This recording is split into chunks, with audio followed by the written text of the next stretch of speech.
What's up YouTube, Graylan Stewart here again with another video. So on this video, I'm going to show you 3 ways that we figure MAO.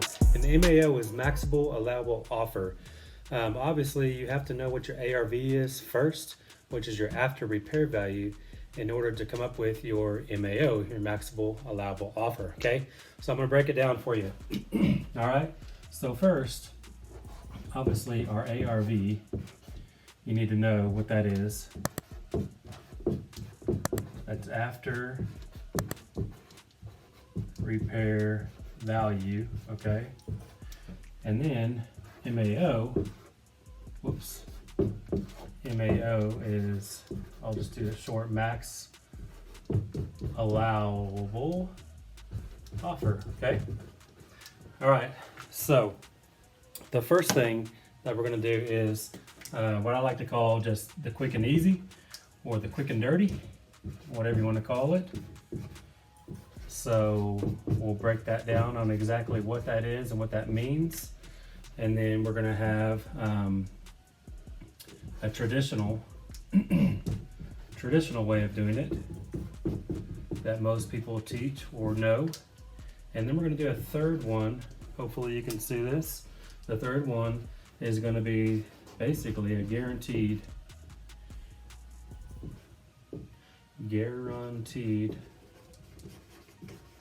sale. And that is not spelled right, but that's all good. All right, so breaking it down now. Basically, I came up with these 3 ways, a couple years ago when I started, and just because it was hard, I was doing it the traditional way, always doing the formula like everybody teaches.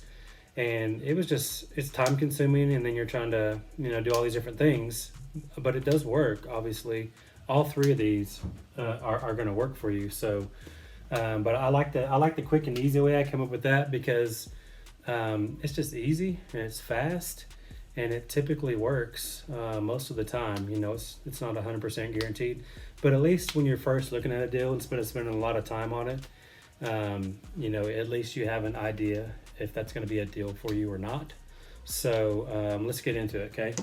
I'm gonna so quick and easy is basically you're going to take your ARV.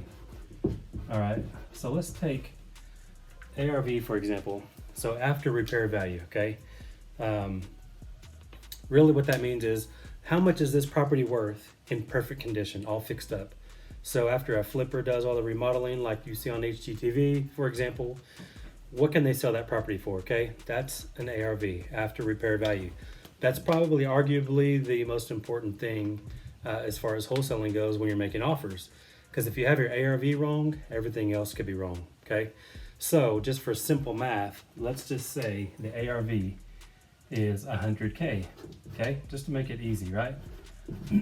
So if the ARV is 100K, right? And you got to think about what you would like to make as far as a wholesale fee. I would say probably average seems to be around 8 to 10 grand, nationwide, depending on where you live. But some places it's a lot more than that, 30, 40 grand. And then some places maybe it's 3 to 5. But I think overall, just from my experience, a good average probably nationwide is about 10K, okay? So what you want to do is you basically take the ARV. Remember, it's important to know what that is and get that right. And let's just say, for example, we're dealing with 100K, okay? ARV, this house in perfect condition, good to go on the MLS, right? Is 100K. So what we're gonna do is we're gonna divide that by 2, right? So that gets you 50K, right? Now, this is just quick and easy, keep in mind. So 50K, and let's just say, hey, I wanna make the national average at least. So I'm gonna subtract 10K from that, and that gives you your MAO of 40K, right? Which means is I can do a quick analysis. Okay, this house is worth 100, divided by 2, it's 50. I want to make 10, so 40 is my max offer, right? I need to buy this thing for 40 because I'm hoping to sell it to a cash buyer, for that much at the highest, just so I can make money, right? Because if I sell it, or if I buy it at 40, I know I could probably sell it for 50, right? Because really, when you divide it by 2, that's your sale price. That's it. Then you subtract the fee that you want to have. well, that's not your sale price. Sorry, the 40 is your sale price, but the 50 is kind of where the investor would need to buy it, end up at anyway. Hope that makes sense. Hopefully I'm not confusing you. Basically, you take the ARV, divide it in two, it's 50 grand. Okay, I want to make 10, so I need to buy it for 40 at the most. Okay, because when I buy it for 40, for sure I can probably sell that for 50. Okay, so that is your sale price. I'll take that back. All right. So, all right, now we're going to go traditional method. Everybody teaches different formula, but this is pretty much standard all across the board. Okay, so we're going to take that same ARV and say it's 100. Okay, then we're going to multiply by 75%. Now keep in mind, different parts of the country are different. Some places it's 70%, some it's 83 or 85 or 80, but pretty standard. 75 is pretty safe no matter where you live. Okay, so 100 times 75%, you get 75K, right? Now we want to subtract the repairs. Okay, now we're not talking about how you figure repairs or any of that. We're just saying, okay, let's just say we already know what the repairs are. Let's call it 15K. All right, so if it's 15K in repairs, that brings me down to 60, right? 60K, and then I want to make that 10K still, right? So we're going to subtract 10K from that deal, and in this case 50K would be my MAO, my maximal allowable offer, right? Obviously in this scenario it's important to know what your repairs are, because if they're 25 then they're 25, if they're 10 they're 10, right? So whatever it is. Now the guaranteed way to actually figure this out, which the reason I say it's guaranteed, obviously nothing in life is guaranteed, so just put that caveat out there, but this is your highest probability of selling your deal. Okay, because keep in mind, buyers are buying if you have a deal, right? It's easy to find a buyer if you have a good deal, and that's just the bottom line. If you don't have a deal, you're probably going to sit on it and not sell it, right? So a guaranteed way to actually do this is an ARV on this one is actually not even that important, but you still want to know what your ARV is, right? Just so you have that in your mind, because you'll need to know that when you're trying to sell the deal as far as what it is, right? So in this case, the guaranteed sale is you're actually searching the web for all the cash offers, all the low cash offers, right? We want to get low cash comps, because really, if this is a $100,000 house and you're seeing cash comps out there for 40,000, maybe 30,000, maybe even one as low as 25,000, and that's kind of the range, and you can tell if they're cash or not because you can look up on the county assessor if it's an LLC, then it's a cash buy, or if you have prop stream, a lot of times that'll tell you. So depending on what service you're using, it's easy to find what cash comps are on Zillow or any other software out there, even the free softwares like Zillow. So basically you want to find out what the lowest cash comps are, because that means investors are buying at that price. So you already know their buy price, right? So all you got to do is, okay, if the cash comps, the low cash comps are between, in this example, let's say 25 to 50 grand, then that's kind of the range that you want to be in, right? So if it's 25 to 50K on a buy side, that's exactly where you need to be to buy this property. Obviously, it's going to depend on what the repairs are, but in most cases, you just buy in that range, and your fee, repairs, everything's already built in, okay?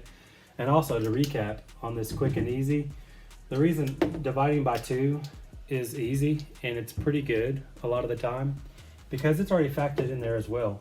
It's already factoring in, your formula basically, because you got to guess that in most houses, that the kind of houses we target as far as wholesaling goes, that are distressed properties, most of them are going to need about 25% of repairs done to them. So automatically, we're already kind of counting 25 grand for repairs and our fee in there, So this kind of already does it for us. It's just quick and easy. Now this won't work on a house that's maybe 300 grand. You wouldn't want to do that. But a house that I would say 150, maybe even up to 200 and below, this formula works good. For a house that's 200 and above, I would say maybe instead of divided by 2, which is really multiplying by 0.5, just multiply by 0.6. So you're really buying it at 60%, and that already factors in your repairs and everything in that scenario as well. So just keep in mind, this is quick and easy math. Just to kind of have at a glance, you can know that, hey, I'm in the ballpark or I'm not, right? The traditional way is what everybody teaches and what most people do is your formula. Whatever your formula is in your area, most of the time, if you use 75%, you're going to be safe. So 100K in this scenario times 75% is 75,000. And we're just guessing that repairs right now are 15 grand. That brings us down to 60. We want to make 10. So that brings us down to 50 max offer. And then the guaranteed sale, again, is looking at the cash comps, the low cash comps, right? Because when you're buying it, you want to look at the high cash comps, or when you're actually selling it to buyers, because that gives you your actual ARV buys, out there as far as the retail market goes. But when you're actually buying this with a distressed homeowner or a seller, you're looking for those lowest cash comps, because you want to portray that knowledge to the seller, saying, hey, it looks like other investors in this area are actually paying between 25 and 50 grand for properties, depending on, on repairs. And you told me yours needs a lot of repairs, so we probably need to be closer to this $25,000 range. So that right there just kind of postures what your offer might be. But not only that, it's also guaranteeing that you can sell it at that price, because you already know cash buyers are paying that price right there, right? So that's it right there. The quick and easy, traditional, and the guaranteed sale. Hopefully that helps you. Hopefully you can see all of this, so you can write it down if you want to and take notes. But I just wanted to share that with you, because almost everybody that I know teaches this method only and kind of just skip these other two. But they're all important, in my opinion. Quick and easy helps you do a fast analysis. Traditional, is exactly that. You can really get to the exact dollar kind of maybe that way. But then the guaranteed sale, you already know what they're paying, so just buy lower than they're paying, right? So that's it for now. Thanks for tuning in. Please subscribe, like, share. I'd love to see you in the comments and everything else. And I'll see you in future videos, and we'll do it again. Thanks a lot. See you later.